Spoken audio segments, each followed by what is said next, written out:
Elle était partie sans laisser d'adresse. Elle était vraiment au secret dans ce petit village. Elle était quasiment anonyme avec sa petite fille. La seule personne qui sait où est Magali, c'est Thierry, son nouvel amoureux. Il est déjà venu plusieurs fois au Val, passer quelques jours avec elle et Victoria. C'est un garçon très gentil, sympathique, jovial, très amoureux. Le samedi matin, Magali était donc très inquiète. Thierry n'a pas l'habitude de la laisser sans nouvelles. Elle est restée pendue au téléphone pendant des heures. Elle a fait le tour des amis de Thierry à Chambéry, en vain.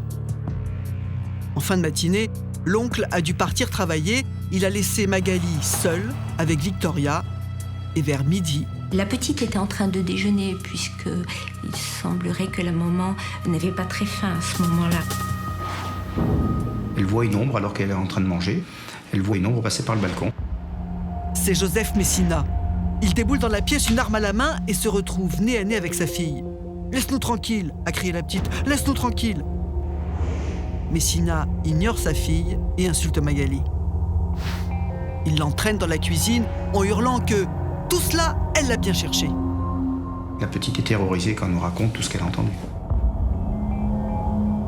C'est une fillette qui est quand même bien éveillée et qui raconte très très bien avec des détails assez précis le déroulement de la journée.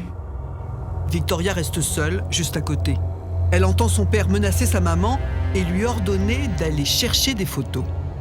Messina fait sortir les photos des amis de Magali, de ses anciens amoureux, de ses amis les plus proches, de son compagnon Thierry, avec les numéros de téléphone correspondant à chacune des personnes, les adresses.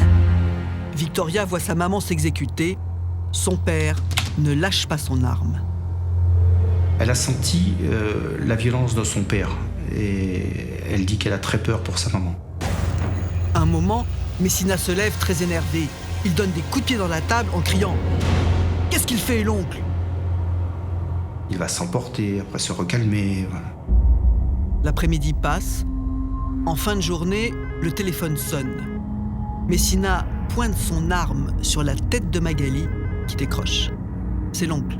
Il veut savoir si Thierry est arrivé. D'une voix blanche, Magali répond « Non » et elle raccroche très vite. Messina la fait rasseoir. Il pointe toujours son arme sur elle. Quand l'oncle rentre, vers 21h, il ne se doute de rien.